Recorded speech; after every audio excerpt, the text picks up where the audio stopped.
I was 26 years old the first time a man's chest lit up gold right in front of me, and I nearly dropped a tray of cinnamon rolls because of it. Nobody warns you about a thing like that. Nobody hands you a manual. You just wake up one morning able to see straight through people, and you spend the rest of your life pretending you can't. It started when I was 9, the summer my grandmother got sick, and I sat with her every afternoon in that back bedroom that smelled like menthol and old paper. She used to hold my hand and say, "Maya, you watch a man shine, not his mouth. Mouths lie. Shine doesn't."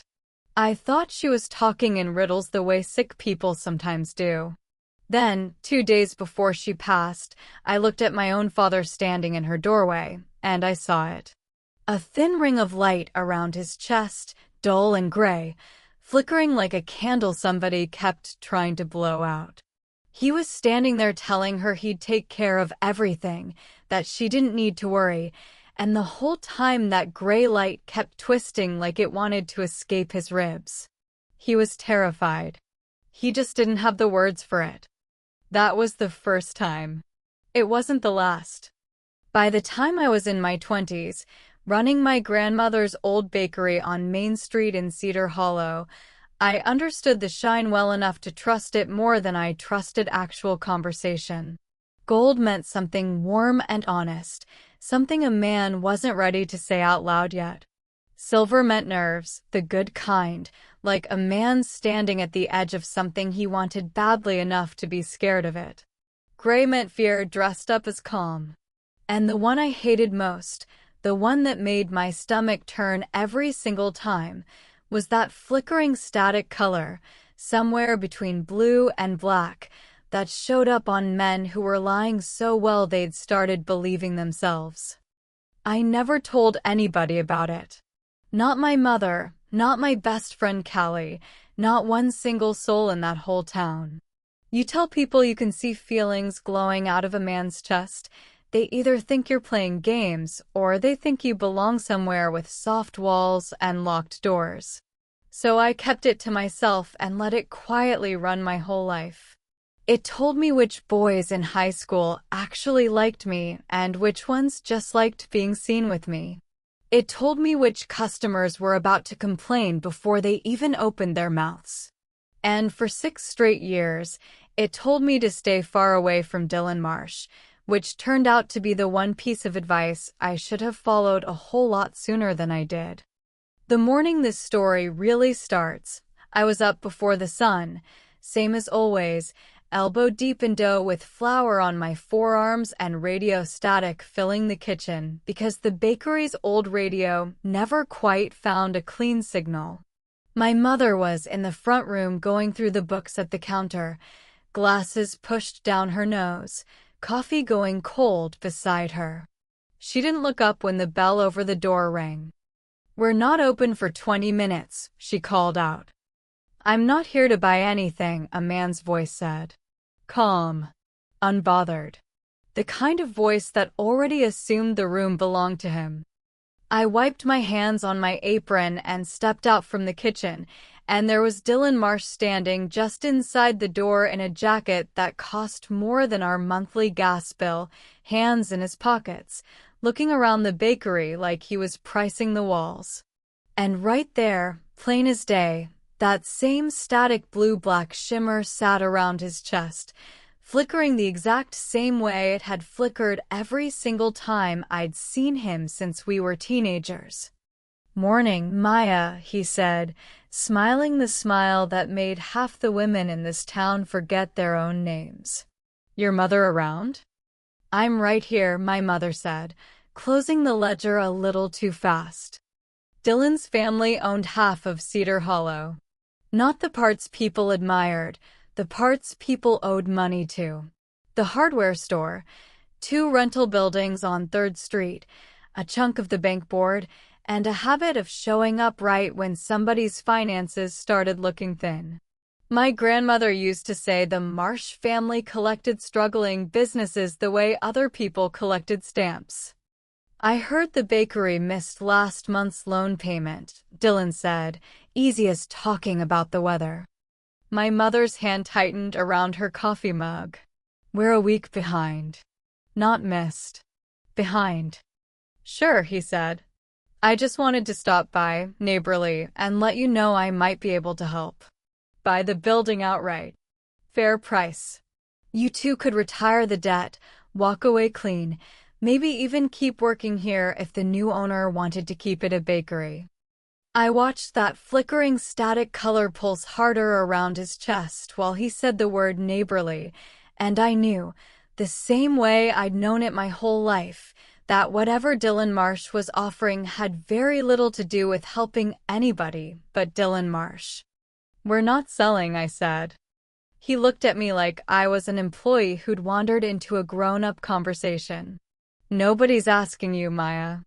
It's her bakery, too, my mother said sharply, and for once I loved her for it. Dylan held his hands up, all charm, all patience. No pressure. Just think about it. Loans have a way of getting complicated when payments slip more than once. Then he smiled at me again, longer than the moment called for, and walked out with that same static shimmer trailing behind him like smoke off a candle that had never once burned clean. The second the door shut, my mother let out a breath she'd clearly been holding since he walked in. That man makes my skin crawl. Mine too, I said, and I meant it in a way she'd never fully understand. I want to tell you that I brushed it off and went back to my dough and didn't think about Dylan Marsh again that day, but that would be a lie, and I've spent my whole life reading lies off other people, so I'm not about to start telling them to you. I thought about him all morning. Not because I liked him. God, no. I thought about him because static like that doesn't show up on a man who's just being neighborly. Static like that shows up on men who are hiding something bigger than a business offer. I didn't find out what it was until 3 days later, when Eli Turner walked into my bakery for the first time and everything about my life quietly rearranged itself. He came in a little after 7, tall, sunburned across the back of his neck, wearing a flannel shirt with the sleeves shoved up and grease, still under 2 of his fingernails, like he'd come straight from working on something. I didn't know him. Cedar Hollow was small enough that a new face stood out the way a loud noise stands out in a quiet room. Morning, he said. Somebody told me this place had the best coffee in 3 counties. Somebody was right, I said, and reached for a mug. That was when I saw it. Not gray, not static, not the careful practiced calm men put on when they wanted something from you. Gold. Deep, steady gold, wrapped tight around his chest like it had been there so long it had settled into his bones. It wasn't flashy. It wasn't loud. It was just honest, the way a man's shine only gets when there's nothing underneath it he's ashamed of. You're new, I said, mostly to cover the fact that I was staring. Bought the old Hendricks place out past the creek, he said. Fixing up the barn, fixing up the house, fixing up about everything that's been sitting broke for 10 years, from the sound of it. You a contractor? Mechanic, mostly. But out here, you learn to fix whatever's in front of you or you don't survive the winter. He said it plain, no bragging in it, and the gold around his chest didn't so much as flicker. That was the part that got me. Most men shifted color the second they started talking about themselves, some thread of pride or nerves creeping in. Eli Turner just stayed steady, like a lantern that didn't care whether anybody was watching it burn. I handed him his coffee. On the house. Welcome to Cedar Hollow. I'll take you up on that once, he said, then I'm paying like everybody else. Don't need the whole town thinking I'm getting special treatment my first week. That made me laugh before I could stop myself. Little late for that. Words probably already halfway around town that a stranger with grease under his nails bought the Hendricks place. Wonderful, he said, and something in his voice actually sounded amused, not annoyed. The gold pulsed once, warm, like a low fire catching a fresh log. He left a $5 bill on the counter for a coffee that cost $2, told me to keep the change, and walked out without making a thing of it. I stood there for a solid 10 seconds, just looking at the door he'd walked through, feeling something I hadn't felt in longer than I wanted to admit. I want to be honest with you, because honesty is sort of the whole point of this story. I didn't fall for Eli Turner because he was tall or because his voice was easy on the ears, although both those things were true. I fell for him because for the first time in my entire adult life, I looked at a man and didn't have to wonder what he was hiding. The gold just sat there, steady, plain, unbothered by being seen. And after 26 years of watching every man in my life flicker and shift and cover something up, that kind of stillness felt like the rarest thing in the world. He came back the next morning, and the one after that. By the end of the first week, he had a regular order, black coffee and whatever I'd baked too much of that day, and a regular seat by the window where the morning light hit the counter just right. We talked about nothing important. Weather, the state of the roads after the spring rain, how long it had taken him to get the barn roof from leaking to merely damp. Small things. But every single time, that gold stayed exactly where it was, warm and constant, and somewhere in the second week I stopped needing to check for it at all. I just trusted it. That alone should tell you how far gone I already was. Dylan noticed before I wanted him to. Of course he did. Dylan noticed everything that might matter to his plans, and apparently my mornings with a new mechanic mattered to his plans more than I understood at the time. "Heard you've got a new regular," he said one afternoon, leaning against the bakery counter like he owned real estate on it. "The Hendricks place. Turner, right?" "His name's Eli," I said, not looking up from the register. "Careful with that one," Dylan said, and I caught the static shiver harder than usual, quick and sharp, there and gone. Man buys a broke-down farm with cash nobody around here can explain. People are asking questions. People are always asking questions in this town. Doesn't mean the questions matter. Dylan smiled that smile again. "Just looking out for you, Maya." That was the first outright lie he'd told me, or at least the first one loud enough that his own shine gave him away without me even trying. Looking out for me had never once been what Dylan Marsh was doing. Looking out for Dylan Marsh was the only thing Dylan Marsh had ever done, and the static around his chest confirmed it every single time he opened his mouth. I didn't think much more about his warning until the loan letter came. It arrived on a Tuesday, official envelope, bank letterhead, my mother's hands shaking slightly as she read it out loud at the kitchen table that night. 2 missed payments now, not one, some clerical mix-up she swore she'd already fixed once, except apparently it hadn't stayed fixed. The letter gave us 30 days to bring the account current or the bank would begin foreclosure proceedings on the building. 30 days, my mother whispered, setting the letter down like it might catch fire. "Your grandmother built this place with her own hands, Maya."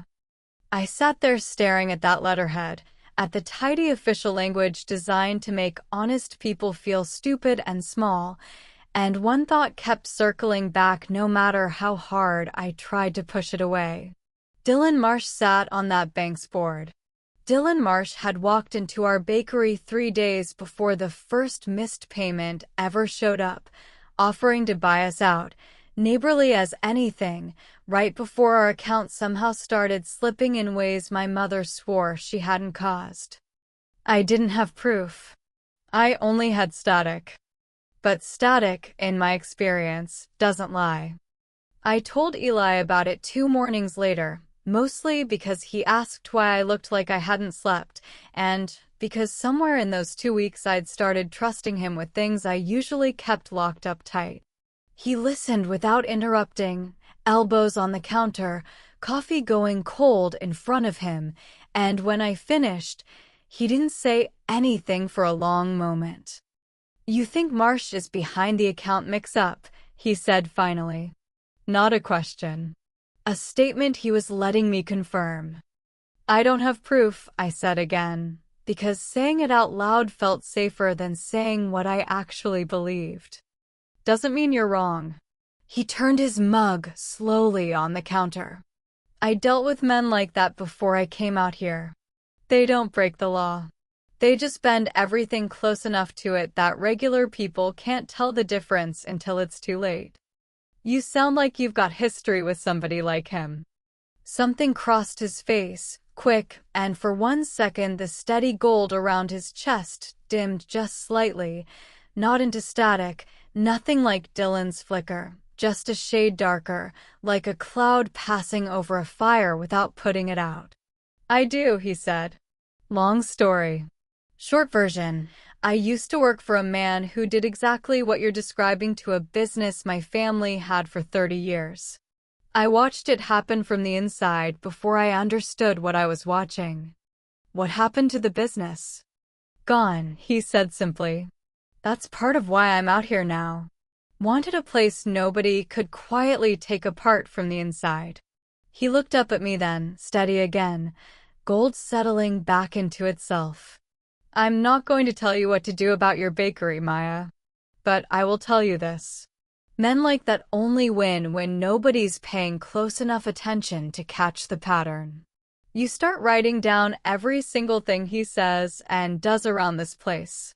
Dates, times, exact words if you can remember them. Patterns don't lie even when people do. I didn't know it yet, standing there behind my own counter with flour still under my fingernails, but that one piece of advice was about to save my grandmother's bakery. Over the next 2 weeks, I did exactly what he said. I wrote down every conversation with Dylan, every visit, every offer, every little comment about how loans got complicated when payments slipped more than once. I pulled our bank statements and laid them out on the kitchen table beside my mother's records, side by side, comparing dates. And there it was, plain as anything once you actually looked for it. The account had been paid on time, every single month, for 3 straight years, right up until the exact week Dylan Marsh walked into our bakery talking about how neighborly he was feeling. The payment that supposedly never went through had a confirmation number attached to it in my mother's own records, a confirmation number the bank claimed didn't exist in their system. Eli helped me pull it all together on a Sunday evening, sitting across from me at that same kitchen table, sleeves rolled up, going through the paperwork with the kind of patient focus that told me exactly why his own family's business had lasted 30 years before somebody like Dylan finally got to it. "This isn't nothing," he said, tapping the confirmation number. "This is enough to make somebody at that bank very uncomfortable if you take it to the right person instead of the person who's been sitting on the board causing the problem in the first place. You think it'll work?" "I think men who cut corners this careful usually leave exactly one thread hanging that they didn't count on somebody pulling," he said. "This is your thread." I looked at him across that table, papers scattered between us, my mother's whole life's work hanging on whether or not this thread held, and the gold around his chest sat there steady as a held breath, not one flicker of doubt in it. I believed him the way I'd learned, the hard way over 26 years, to only ever believe a man whose shine matched his words. "Why are you helping me like this?" I asked. "You've known me 3 weeks. He was quiet for a second, turning his coffee mug slowly, and when he answered, the gold around his chest pulsed warm and steady, honest all the way through. Because I watched somebody I loved lose everything to a man exactly like Dylan Marsh, and I told myself if I ever got the chance to stop it from happening to somebody else, I wouldn't sit still and watch it happen again. Something about the way he said somebody I loved sat heavy in my chest, and I didn't ask him to explain it further. Not that night. Some things you let a person hand you in their own time. The town meeting happened on a Thursday, packed tight into the old Grange Hall because word had gotten around. The way word always gets around in a town like Cedar Hollow, that something was about to blow wide open. Dylan sat near the front with two other bank board members, looking relaxed, looking like a man who had already counted his winnings before the game finished. My mother sat beside me, hands folded tight in her lap, and Eli stood near the back wall, arms crossed, watching everything with that same steady calm. The bank's regional manager, a tired-looking man named Wexler who'd clearly been dragged out here to handle a mess he hadn't personally made, opened the floor for concerns about recent loan servicing. My mother's hand found mine under the table, and I squeezed it once before I stood up. "I've got a concern," I said, and my voice only shook a little, which I counted as a win. My family's bakery received a foreclosure notice for 2 missed payments. One of those payments has a confirmation number on our end that the bank claims doesn't exist. I'd like somebody to explain that. Whispers moved through the room, the way whispers do. Dylan's smile didn't move, but I saw the static jump hard around his chest, quick and sharp, the way it did whenever something cornered him tighter than he liked. "Clerical errors happen," Dylan said smoothly, before Wexler could even open his mouth. "Nobody's targeting anybody, Maya." That's a serious accusation to make in a public meeting. "I haven't accused anybody of anything," I said. "I've asked a question." I laid the paperwork on the table where Wexler could see it, confirmation number highlighted, dates lined up clean against the loan history. I watched his face change as he actually read it, watched him glance up at Dylan, then back down, then over at the two other board members shifting uncomfortably in their seats. "This confirmation number," Wexler said slowly, "would have generated automatically at time of payment. If it's genuine, that payment should be in our system." "It's genuine," my mother said, steady now, steadier than I'd heard her sound in weeks. "I made that payment myself, standing at the counter of that bank, 3 days before Mr. Marsh walked into our bakery offering to buy us out." The room went quiet in that particular way a room goes quiet when everybody suddenly understands they're watching something real happen instead of the usual small-town theater. Dylan's static flickered harder, and for the first time since I'd known him, I watched a man's shine actually crack open in public, that careful practiced calm slipping just enough for anybody paying attention to see what sat underneath it. "This is ridiculous," Dylan said, standing now, jacket straightening on its own like the motion could put the room back the way he wanted it. "You're accusing a board member of manipulating loan records based on a paperwork mix-up." "Nobody's accusing anybody of anything," Wexler said carefully, "until I've had a chance to review the internal logs myself. Which I intend to do, starting tonight."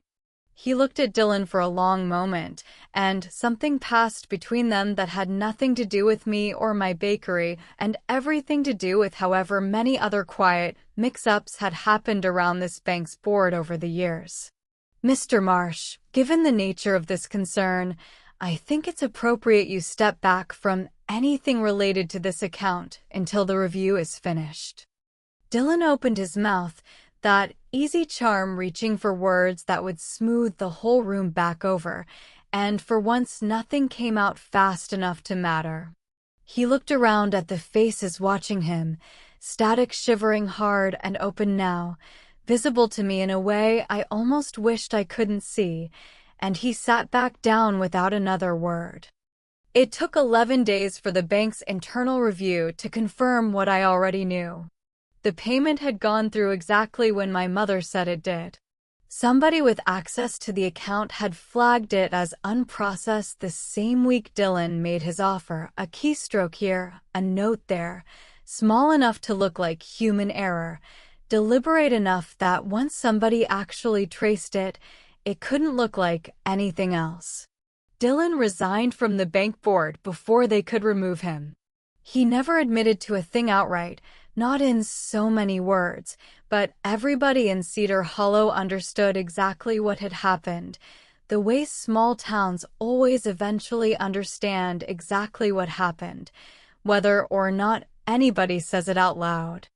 My mother cried when the letter came confirming the foreclosure notice was withdrawn, the account current, the whole mess resolved. She hugged me so hard I nearly dropped the mail, and over her shoulder, through the front window of the bakery, I watched Eli's truck pull up outside, right on time, same as every morning for the last month. He came in wiping his boots on the mat out of habit now, like this place had become as much his as it was mine. "Well," he said. "We're keeping the bakery," I said, and my voice cracked a little on the word keeping. Something moved across his face, relief maybe, or something warmer than relief, and the gold around his chest flared bright enough that for a second I forgot how to finish a sentence. "Good," he said simply. This town needed one thing Dylan Marsh couldn't get his hands on.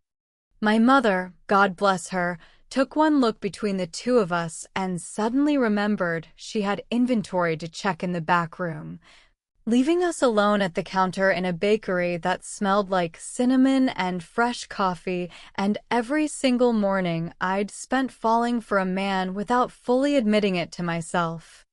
"Can I ask you something?" I said. "Go ahead." "That night you told me about somebody you loved losing everything to a man like Dylan. Who was that?" He was quiet for a moment, and I watched the gold sit steady around him, not flickering, not hiding, just waiting for him to find the words. "My sister," he said finally. "She trusted the wrong man with our family shop, believed every promise he made her, and by the time she understood what he actually was, there wasn't much left to save. I moved out here partly to start over, and partly because I promised myself the next time I saw somebody in that kind of trouble, I wasn't going to just stand there and watch it happen again." "Well," I said, "you didn't." "No," he said, "I didn't." Then he looked at me the way he'd been slowly starting to look at me over the last few weeks, steady, unhurried, gold settling warm around his chest like a fire that had finally found the exact log it wanted to burn. "Can I ask you something now?" "Go ahead." "You've been looking at me a certain way since the day I walked in here for coffee. Like you already knew something about me nobody else does." He said it lightly, but there was a real question underneath it. "What is it you see, Maya?" I could have lied. I'd spent my whole life lying about this, dodging it, keeping it locked so far down that even Callie, my closest friend since grade school, didn't know the real reason I always seemed to know things about people before they said them out loud.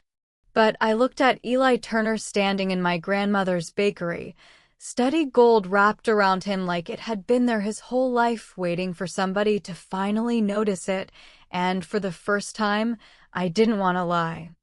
"I see people's feelings," I said. "Not thoughts, not secrets exactly. Just what's actually underneath what they're saying. It's been that way since I was 9 years old, and I've never told a single person the truth about it until right now." He didn't laugh. He didn't look at me like I belonged somewhere with soft walls and locked doors. He just studied me for a long moment, the way a man studies something he's deciding whether to trust completely. "And what do you see when you look at me?" "Gold," I said quietly. "Steady, honest gold, every single time, since the very first morning you walked in here. It's the only reason I let myself trust you as fast as I did." Something shifted in his face then, soft and open in a way I hadn't seen from him before, gold pulsing warm and slow around his chest like a fire settling into itself for the long night. "Good," he said, stepping closer, close enough now that the counter barely separated us. "Because I've been trying to figure out how to tell you I felt something real since that first cup of coffee, and I didn't know how to say it without sounding like every other man who's probably let you down before he even opened his mouth." "You don't sound like them," I said. "You never have."